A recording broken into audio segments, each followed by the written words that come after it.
Oakland, Californie, novembre 1968. Avant que cette histoire commence, il faut que vous sachiez quelque chose. Ce que vous êtes sur le point d'entendre s'est produit lors d'une nuit de novembre dans un quartier du Vieux-Port d'Oakland. Une nuit sans caméra, sans journaliste, sans personne qui sache qu'il était en train d'assister à quelque chose qu'aucun film n'aurait jamais pu capturer. 5 hommes, une rue sombre et un homme que tout le monde a sous-estimé, jusqu'à ce qu'il soit trop tard pour le regretter. Ce qui rend cette histoire différente, c'est ce qui se passe en son centre, le moment où cet homme se retrouve à genoux, du sang sur le visage. Et ce qu'il fait ensuite change la compréhension de tout ce qui a précédé. Il y a des quartiers qui ont leur propre grammaire, un ensemble de règles non écrites que tout le monde connaît par cœur. Dans le secteur du Vieux-Port d'Oakland, cette grammaire était simple. Les commerces payaient. Les passants regardaient par terre, et les hommes qui marchaient seuls la nuit apprenaient vite à rester au centre du trottoir, jamais près des ombres. Victor Salinas, que tout le monde dans ce pâté de maison appelait El Toro, avait mis 3 ans à devenir la loi non officielle de ce tronçon de 12 blocs entre le quai et l'avenue principale. 3 ans de travail constant, de conversations qui commençaient comme des avertissements et se terminaient comme des engagements unilatéraux, de nuits longues et de résultats qui avaient convaincu même les plus sceptiques qu'il était plus simple et moins cher de coopérer. Toro mesurait 1,90 m et pesait 140 kg. Pas le genre de poids qu'accumule le temps et la négligence. Le genre qu'on construit en déchargeant des caisses sur les quais pendant 5 ans. En se battant dans des cours et des ruelles depuis l'âge de 15 ans. En apprenant que le corps est le seul actif qu'un homme comme lui pouvait développer sans que personne ne le lui prenne. Il portait une cicatrice qui lui traversait le sourcil gauche depuis ses 16 ans, avec l'indifférence de quelqu'un qui ne se souvient plus comment elle est arrivée là. Ce soir-là, Toro était appuyé contre le mur de briques de la ruelle, derrière le restaurant Jade Garden. 4 de ces hommes occupaient des positions calculées le long du bloc. Le froid du port arrivait avec son odeur de sel et de pétrole. Il y avait une brume basse, le genre de nuit qui fait marcher les gens vite, la tête baissée. Exactement le genre de nuit que Toro préférait pour travailler. Ils attendaient depuis 40 minutes quand la porte arrière du Jade Garden s'ouvrit. Le premier à sortir était un homme corpulent en costume gris, un homme d'affaires avec son nœud de cravate desserré qui s'éloigna rapidement vers le parking sans regarder autour de lui. Derrière lui sortit un autre homme, et c'est celui-là qui arrêta le regard de Toro. Il était petit, 1,72 m peut-être, pantalon noir, pull sombre. Il portait un sac en cuir du genre qu'utilisent les artistes ou les étudiants en université. Il marchait lentement, comme quelqu'un qui n'est pas pressé. À cette heure, dans ce quartier, c'était une anomalie. Toro l'enregistra immédiatement comme le signe que cet homme ne comprenait pas où il se trouvait. Il était chinois, jeune, 27, 28 ans peut-être. Pommettes marquées, cou mince, petites mains. Le genre de personne qui, dans l'univers conceptuel de Toro, existait dans une catégorie claire, facile. Toro n'eut pas besoin de beaucoup de temps pour prendre sa décision. Un léger signe de tête. 2 de ces hommes émergèrent des ombres et commencèrent à marcher vers l'homme depuis des angles différents.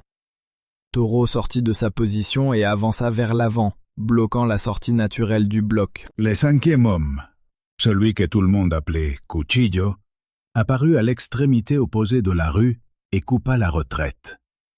5 points d'un pentagone. L'homme au centre. L'homme qui marchait lentement vit le mouvement avant que les autres ne le voient. Et il ne changea pas de pas. C'est la première chose que Toro remarqua et écarta. Parfois les étrangers ne comprennent pas ce qu'ils regardent jusqu'à ce qu'il soit trop tard pour faire autre chose que rester immobile. Il l'interpréta comme de la naïveté. Il avait tort. Toro se planta devant l'homme avec la largeur d'épaule qu'il avait appris à utiliser comme premier argument dans chaque conversation de ce type. Les deux hommes des flancs se positionnèrent à environ 1,50 m de chaque côté. Cuccidio bloquait la retraite. « C'est un blot de perception », dit Toro, avec le calme de quelqu'un qui dit quelque chose qu'il a dit 100 fois et n'a jamais eu besoin de répéter. Les touristes paient une taxe d'orientation. L'homme le regarda. Pas avec de la peur, pas avec de l'agressivité, avec quelque chose que Toro mit un moment à classifier, parce que ça ne correspondait à aucune des réponses habituelles. De l'attention, pure, complète, calculée. « Je ne suis pas un touriste », dit l'homme en anglais, sans accent, sans précipitation. « Encore mieux », répondit Toro. « Alors tu sais que ça va être rapide. » C'est à ce moment-là, pendant que les secondes se mettaient en file, que Danny Cohn, le propriétaire du Bamboo Club tout au bout de ce même bloc, sortit fumer sa cigarette de 10 heures du soir et s'arrêta dans l'encadrement de sa porte de derrière. Il connaissait Toro. Il avait payé pendant 2 ans et demi. Il savait exactement ce qu'il regardait. Ce qu'il regardait, c'était un petit homme au centre d'un cercle dont il n'allait pas sortir sans conséquence. Il pensa à appeler la police. Il pensa à rentrer à l'intérieur. Finalement, il ne fit ni l'un ni l'autre, parce que quelque chose dans la posture de l'homme au centre le ploua sur place. Ce n'était pas de la peur, c'était autre chose. Quelque chose de tranquille et de compact que Danny n'aurait pas su nommer à ce moment-là. L'homme au centre du cercle tourna légèrement la tête vers la gauche, puis vers la droite. Pas pour mesurer les distances, ça, il les connaissait déjà. Pour calibrer quelque chose que les 5 hommes autour de lui ne pouvaient pas voir. « Combien ?» demanda l'homme avec la même tranquillité. Toro sourit. La bonne question arrivait toujours. Certains mettaient plus de temps, d'autres moins, mais elle arrivait toujours. « 200 », dit Toro. L'homme au centre posa son sac en cuir sur le sol, très lentement, comme s'il le suspendait à un crochet plutôt que de le déposer sur le pavé mouillé d'Auckland. Et alors il dit quelque chose que Toro, en 3 ans d'opération sur ce bloc, n'avait jamais entendu. Non. Le mot tomba dans l'air froid de novembre comme une pierre dans une eau immobile. Pendant une seconde, une de ces secondes qui se souviennent comme des éternités, personne dans cette rue ne fit rien. Toro cligna des yeux. Pas de confusion, de recalibration. Dans son système de compréhension du monde, la réponse « non » dans cette situation n'appartenait qu'à une catégorie très spécifique, celle des hommes qui n'avaient pas encore fini de comprendre où ils se trouvaient. Corriger cette incompréhension était son travail. « J'ai mal entendu », dit Toro en faisant un pas en avant. « Non », répéta l'homme avec exactement la même intonation, comme si la première fois n'avait pas été assez claire. Ce qui se passa ensuite arriva dans le temps condensé des situations où le corps agit avant que l'esprit ait terminé de formuler l'instruction. Marco, le flanc droit, 110 kilos, 2 ans dans la marine avant de déserter, fit 2 pas rapides et attrapa l'homme par l'épaule avec la main droite. Le genre de prise qui, dans son expérience, terminait toujours la conversation avant qu'elle ne commence à coûter du temps. Ce qu'il sentit à la place, c'est que son poignet était saisi, pas arrêté, saisi. Avec une vitesse qu'il n'avait pas vue venir, la main qu'il avait tendue pour attraper fut capturée dans un angle qui lui tordit l'articulation vers l'intérieur et vers le haut simultanément, et avant qu'il puisse traiter ce qui se passait, son propre bras le poussait vers le bas. Il tomba à genoux. Le deuxième homme du flanc, Pinto, qui avait vu Marco tomber en moins d'1 seconde, répondit avec l'instinct de quelqu'un qui a passé des années dans ce type de situation. Il se jeta en avant avec le poids de ses 95 kilos, visant le centre de la silhouette petite. L'homme se déplaça latéralement avec une vitesse que Danny Cohn, depuis l'encadrement du bar, décrirait des années plus tard simplement comme une disparition. Il n'esquiva pas le coup, il le laissa passer. Et pendant qu'il passait, Il fit quelque chose avec son coude droit et l'avant-bras de Pinto, et le son qui arriva jusqu'à la porte du Bamboo Club fut celui de quelque chose qui se plie dans une direction où ça ne devrait pas. Pinto s'effondra avec un cri coupé. 2 secondes. 2 hommes sur le pavé. Et alors, Toro entra. Toro n'était pas du genre à s'arrêter pour réfléchir quand la situation escaladait. La réflexion, c'était pour avant et pour après. Au milieu, il y avait des décennies de mémoire musculaire accumulées dans des cours, des quais, des ruelles, qui lui disaient une chose très simple: volume et vitesse.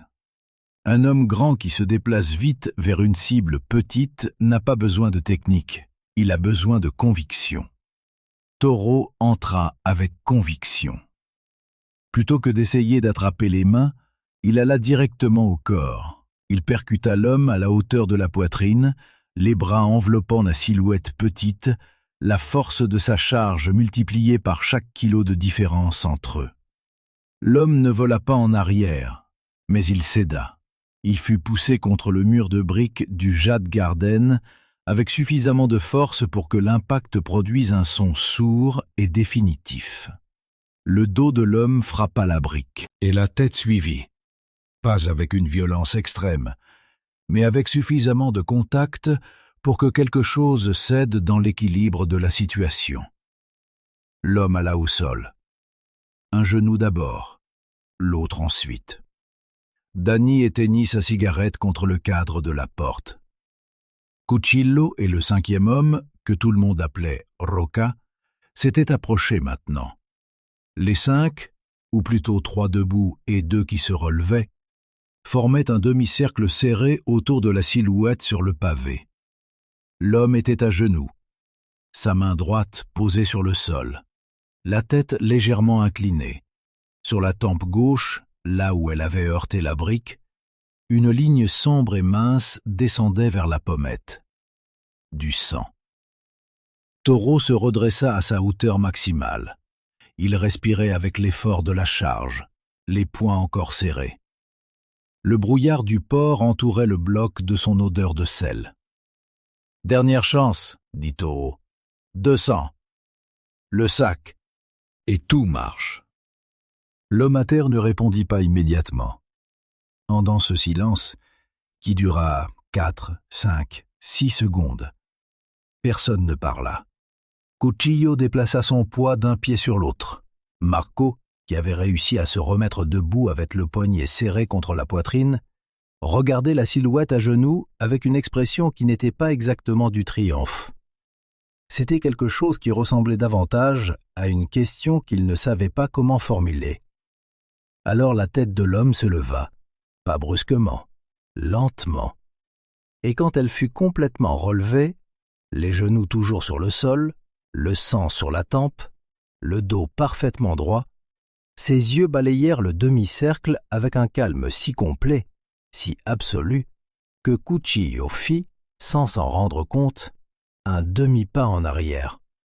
Ce n'était pas le regard de quelqu'un de vaincu, c'était le regard de quelqu'un qui venait de comprendre la géométrie de la situation. Toro le vit. Il ne sut pas l'interpréter. Il le catalogua comme du déni, le dernier refuge psychologique de quelqu'un qui n'avait pas encore accepté que la conversation était terminée. Il avait tort pour la 2e fois ce soir-là. L'homme à terre voyait ce que personne d'autre dans cette rue ne voyait. 3 hommes debout dans un demi-cercle d'environ 4 mètres de diamètre. La ruelle derrière Toro faisait 1,20 m de large, suffisant pour un, pas pour 2 en parallèle. Pinto était toujours au sol à sa gauche, hors jeu. Marco avait le poignet compromis et se trouvait à sa droite, loin de l'axe d'attaque. Cuchillo et Roca étaient sur les flancs, mais ils avaient trop resserré le cercle. Ils étaient à moins d'1,50 m l'un de l'autre. Si Toro entrait le premier, il bloquerait les 2 autres pendant la seconde et demie qui suivrait. 1 seconde et demie était beaucoup de temps. L'homme prit une inspiration, lente, profonde, complète, et il se leva. Pas avec effort, pas avec le mouvement saccadé de quelqu'un qui se remet d'un coup. avec la continuité fluide de quelqu'un qui change simplement de position. Les genoux s'étirèrent, le dos s'aligna. Les pieds trouvèrent le sol avec la même tranquillité qu'ils en étaient partis. Il resta debout, mains ouvertes sur les côtés, le poids légèrement porté vers l'avant, imperceptible si on ne savait pas quoi chercher, les yeux sur Toro. « Bien, » dit Toro. Et il avança. Il entra avec le poing droit en premier. C'était un bon coup, direct. Le genre de coup qui avait terminé des conversations dans, selon ce qu'il disait lui-même, 34 pays différents.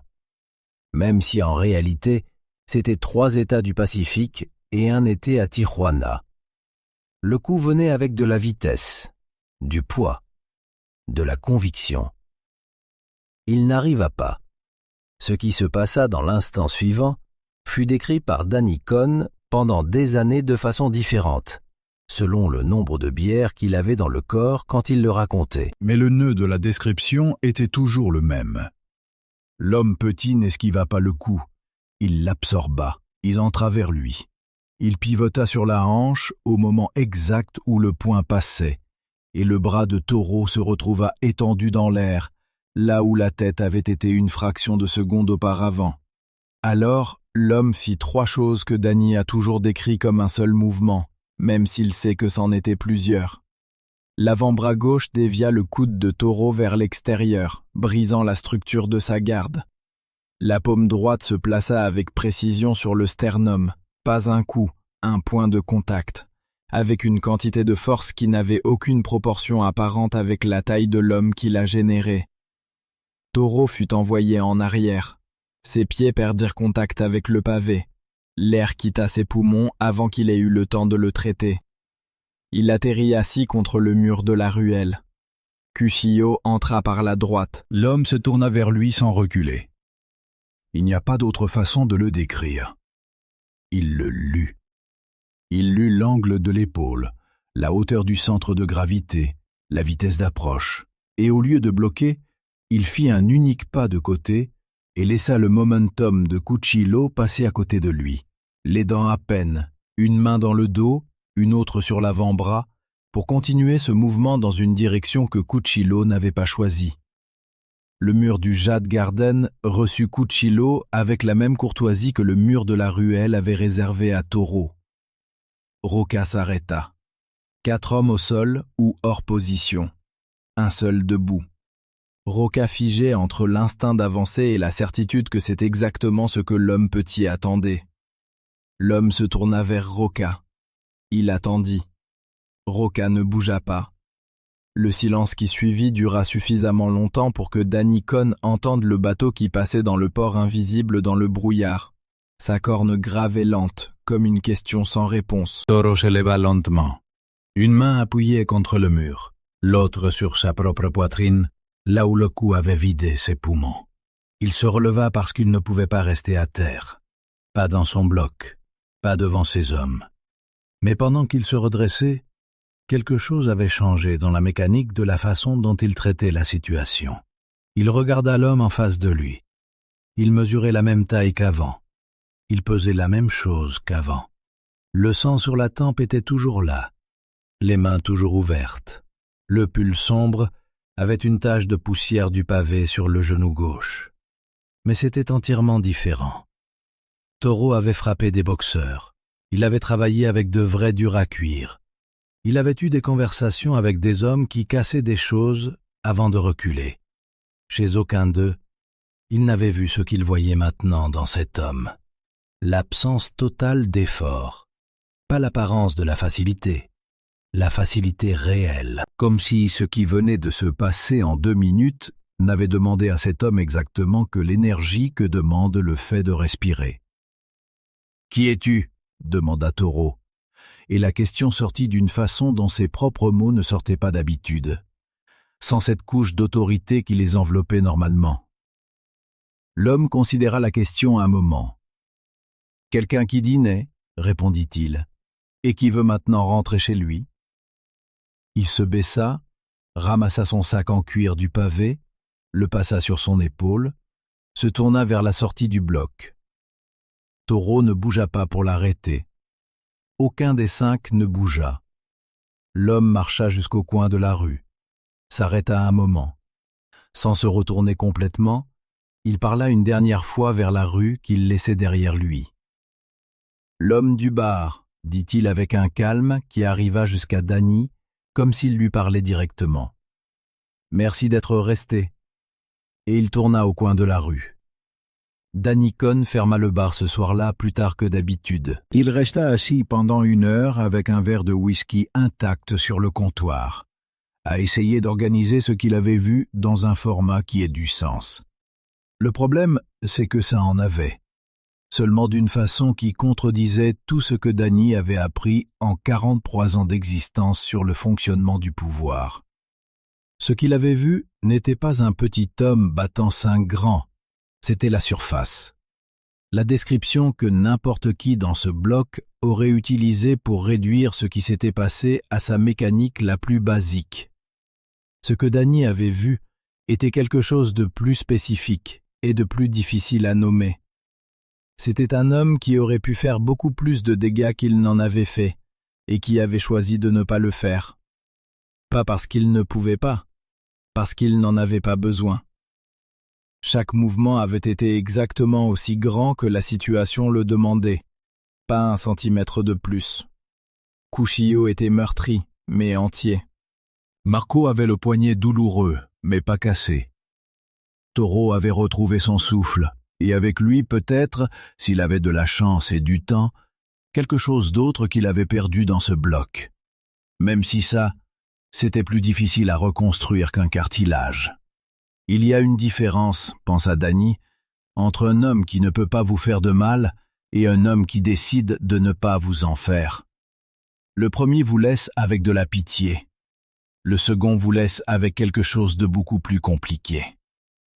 Les mois qui suivirent cette nuit d'Auckland furent parmi les plus productifs de Bruce Lee en tant qu'artiste, instructeur et penseur.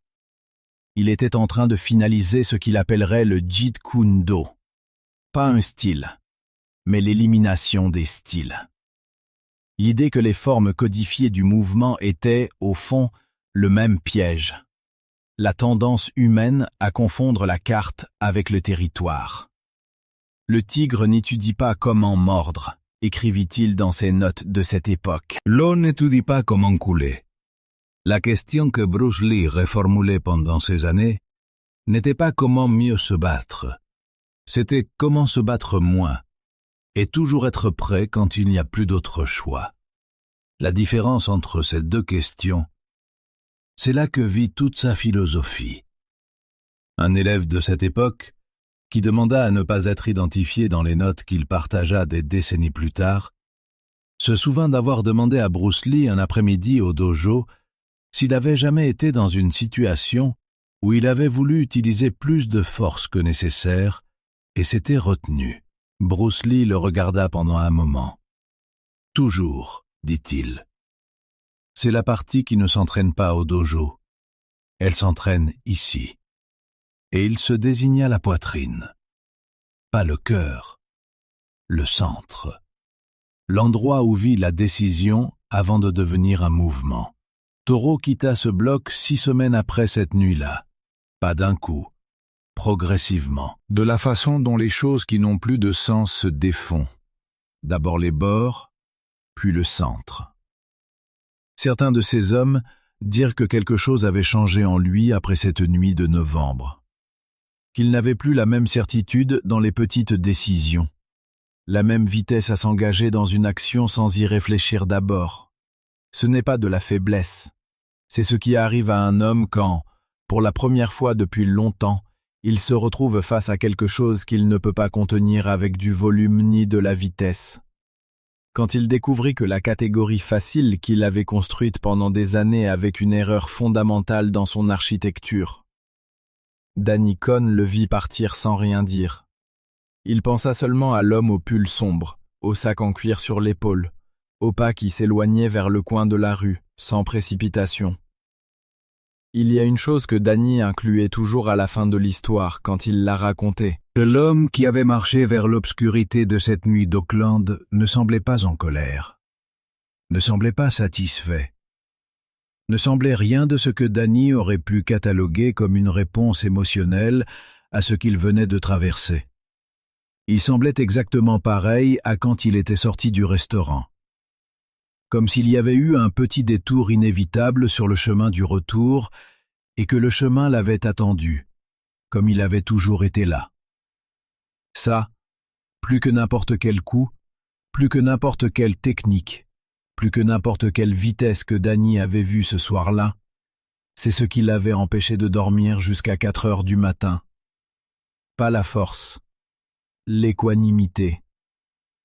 Bruce Lee a dit une fois, et ceci est documenté dans ses notes personnelles, que le vrai indicateur d'un artiste martial n'était pas ce qu'il faisait quand il était prêt, c'était ce qu'il faisait quand il ne l'était pas.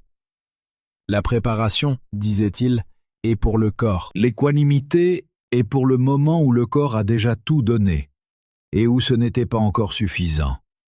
C'est pour la seconde où on est à genoux, le sang sur le visage, et où le monde attend de voir ce qu'on décide d'être à cet instant-là.